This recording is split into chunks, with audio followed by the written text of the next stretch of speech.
Hello everybody, this is Denver from State Champs Esports.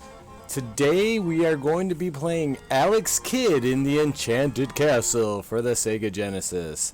As you can see, it came out in 1989, and this is a game that, I'll be honest with you, I never heard of before.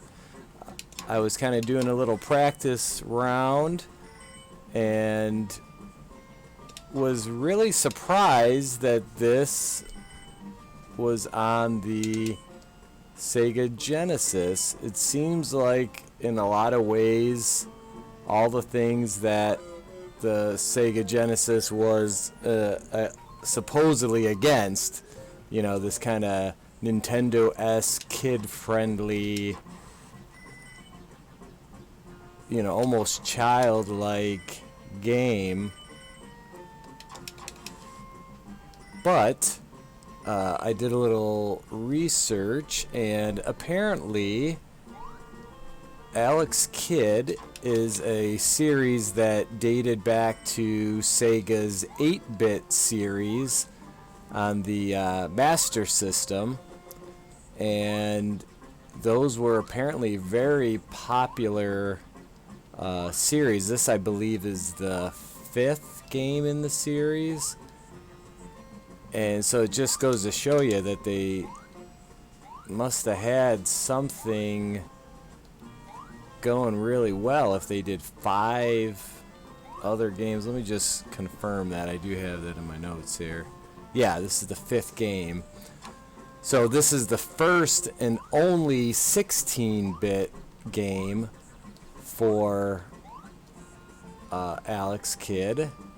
They obviously went on to make 2 other games, 2 Alex Kidd games after this, but apparently the reception for this wasn't very good, and I think people kind of saw the writing on the wall that this was a little bit too much of a Mario Brothers ripoff, so they they went in other directions. And just to show you how popular this was for the Nintendo, or for the Sega, is that this was actually considered, or this Alex Kidd character, who's kind of like, looks a little like a little monkey, or you know what he looks like is, if you guys watch Saturday Night Live at all, Mango,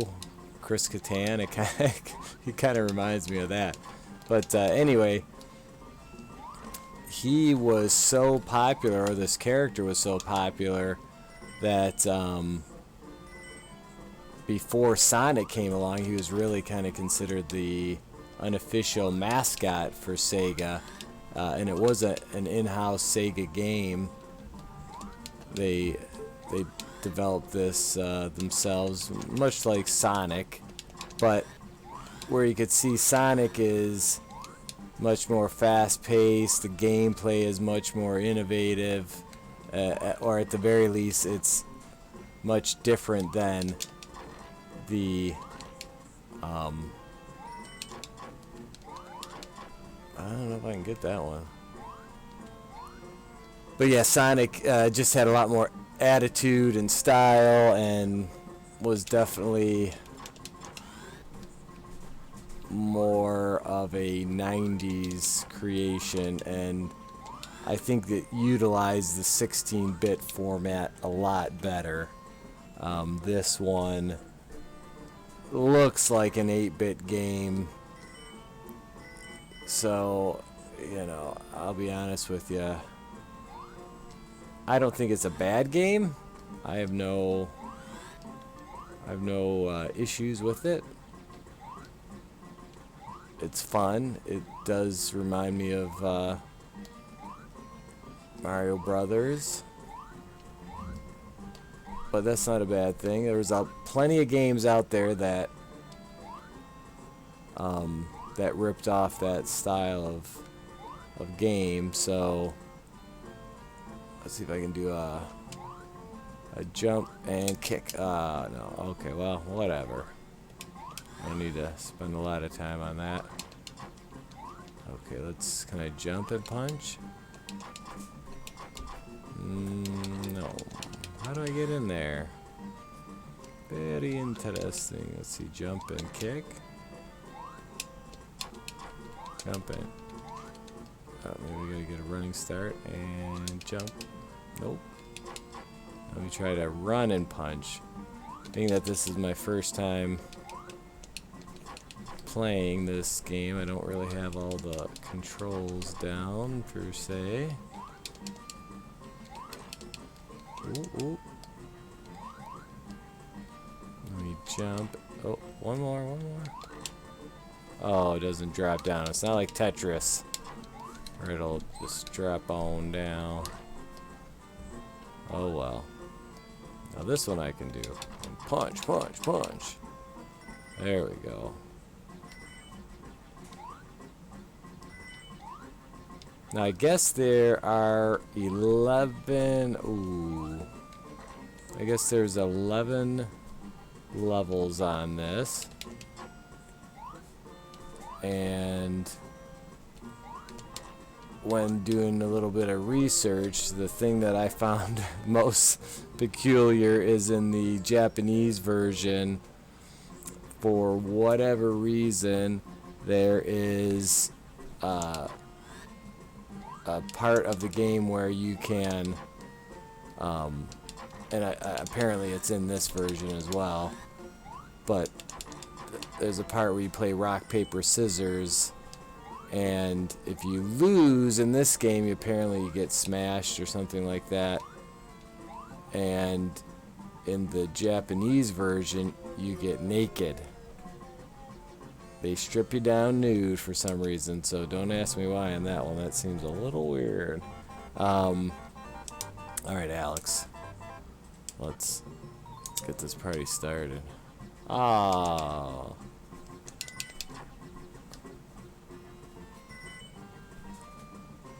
Yeah, what's funny too is the reason why this seems even more kid friendly is that in Mario Brothers you have, to jump on the shells of the turtles or the whatever the creatures are, where here you can just punch.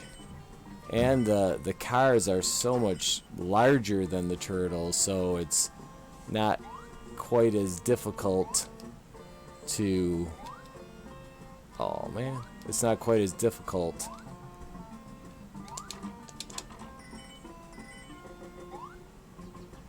Oh, I just right into oncoming traffic, people. That's not good.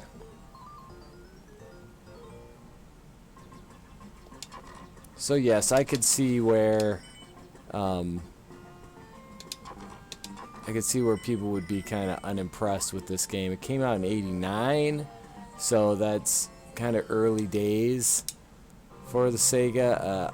Obviously, as the years progressed, even within that 16-bit world, they were able to come up with little workarounds, like we talked about Vector Man, where they were able to do those really cool character movements, because it was actually 23 different characters all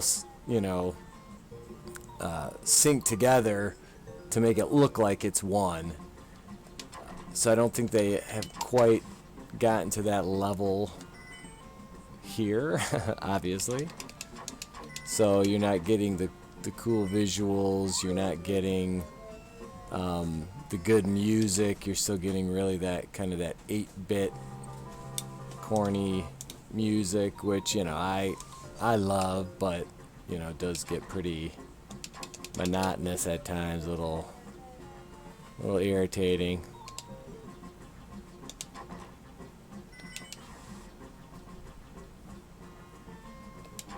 But the real question of whether or not I like a game and think that it's good is if I will replay it. A lot of the games that I've played for the Sega Genesis on the Mini, I had already played many times before and will continue to play. The games that were new to me, many of them I loved and will definitely be playing again. I'm on a little bit of a bad spell here because last time I played Shinobi 3, the ninja game, and there's nothing really that was gonna make me wanna revisit that.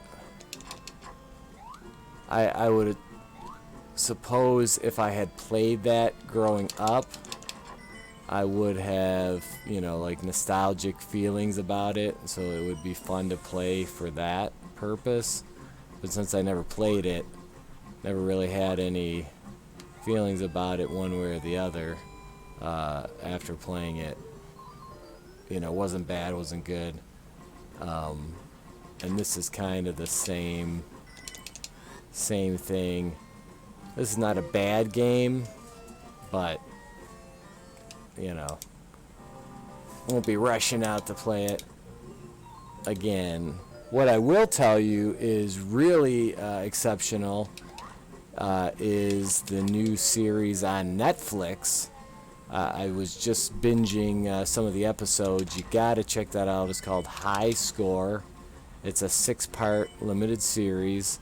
I believe it just started earlier this week, and it really covers all different facets of the gaming industry. And what's most impressive is that it covers kind of like the important key elements, history, games, things that everybody should know. So it'll appeal to people who aren't gaming experts. But what gives it a unique twist and makes it interesting to watch for people like us who are hardcore into especially the older retro games, they interview and tell the stories of some people that you might not have heard of. I hadn't heard of. For example, in the first episode, they talk about the African American computer engineer who came up with the concept for the cartridge. I don't know if he came up with the concept, but he was the one who actually made it work. And obviously, it was quickly that concept was quickly adopted by Atari and all the other designers of the console designers of that time, ColecoVision and Television, on and on and on. And unfortunately, this guy, the company that he designed those cartridges for, or the cartridge excuse me, ooh, that was intense. And no, I don't have the corona, just my allergies flaring up again, people. But yeah, the guy who designed the console that was able to accept the cartridge, oh boy, he kind of got overlooked because his company, I want to say Channel F maybe was the name of it, they got totally surpassed by Atari and all the other systems out there.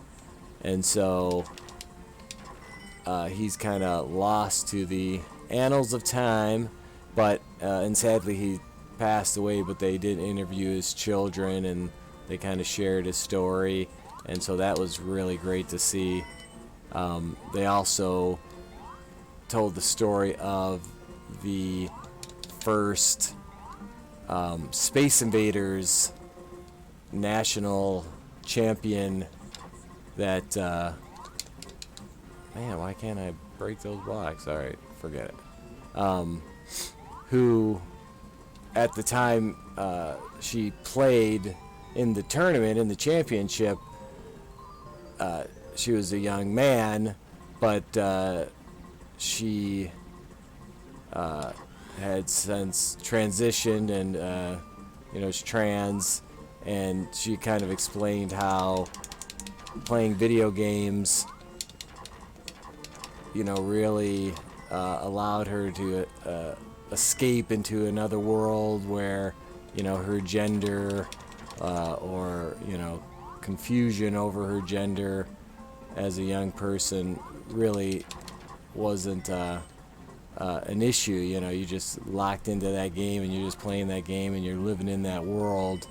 And so I just thought the producers of the show did a great job in just representing all the different types of gamers that are out there. So many times it's either the Japanese guys that from Nintendo and Sega and all the other great companies over there, or you had kind of the Silicon Valley white dudes, so it was great that they were including some of these other some of these other people that you hadn't really, or at least let me rephrase it, that I had never seen represented before. So I'm on the third episode. So the first episode kind of really covers the early days of arcade games and the Atari 2600. So if you like that episode, go to our YouTube channel, State Champs Net, and look for our Atari 2600 live stream series that is all conveniently located in a playlist for you. So that was episode number 1. Episode 2, it was all about Nintendo. So they're kind of going in chronological order, at least with the first 2 episodes. So they really went through the kind of the rise and fall of Atari. And episode 2 picks up with Nintendo kind of seeking to fill the void left by Atari. And the whole episode is pretty much dedicated to Nintendo. It's really good. Probably not as good as the first episode, but if you're a Nintendo fan, watch you're gonna be in heaven. And then episode 3 is on PC gaming, and they kind of introduce you to the people who made the first PC game with graphics, because there had been a lot of text-based games out there. And so and obviously they go on from there, but that was a really good one. I don't know offhand what the other show topics are, but I would imagine they're going to continue to progress through time, although the third episode does kind of step back a bit to retrace the early days of PC gaming, so it doesn't go in perfect chronological order. Ooh.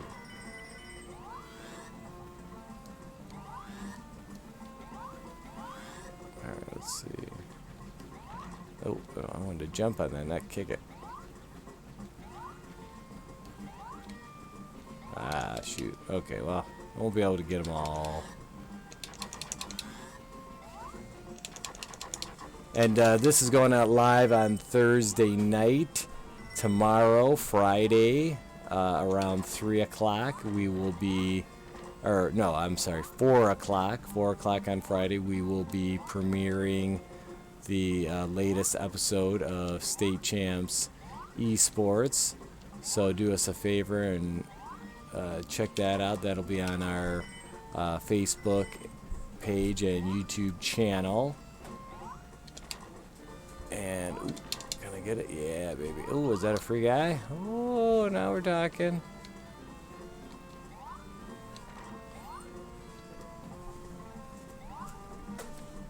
Okay, let's see if I can't just avoid this whole thing. Oh, I punched the eagle.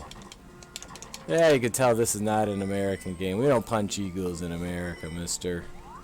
We respect the eagle. We fear the eagle. So yes, do me a favor and check out our live show, because we've got, or not our live show, our weekly show, because we've got some great news stories. We got some Rocket League tips and tricks from Kevin, our esports, in-house esports guru. We get an update from our assistant esports manager, Joel Graves, who runs our League of Legends for us.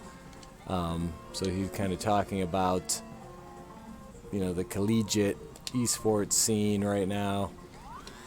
We've also got a review of the new Microsoft Flight Simulator from our guy Chuck, and all kinds of fun stuff. So yeah, do me a favor, check that out. It'll be a lot of fun. And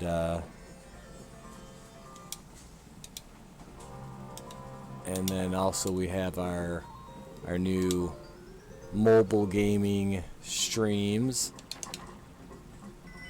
So so far we've played Pac-Man Party Royale, which was a lot of fun. But even better than that was the great game Sayonara Wild Hearts. That one I really loved. I mean, I'll be playing both games again, so I highly recommend them both. But if I had to pick one, I gotta give the edge to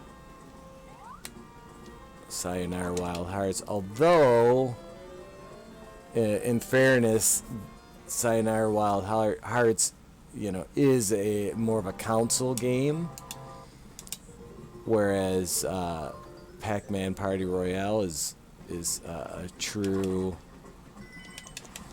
mobile game. Although I'm sure that will probably change. They'll probably release it for PC or consoles, at some point. So there's a new skating game, or I don't know how new it is, but it's new to me. I thought I might give that a try next, since there seems to be a good resurgence of skating games. Why do these little friggin' airplanes keep getting me? And this is also supposed to be taking place on an alien planet, I believe. So why is... Oh, I cannot catch a break. Alright, people, you know what?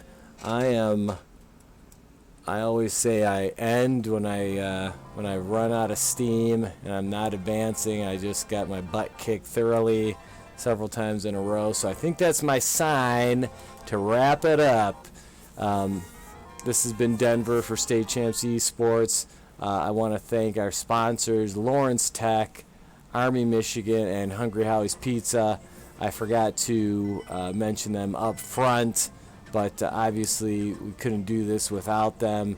I would say go to ltu.edu for more information. They've got a great game arts design program at LTU. You can find out more information about that. Obviously, Hungry Howie's Pizza. Download their app. You can order online or on the app. The pizza's great. Perfect for gaming, or really for anybody. So do us a favor, check that out. And then, of course, finally, Army Michigan. They've got a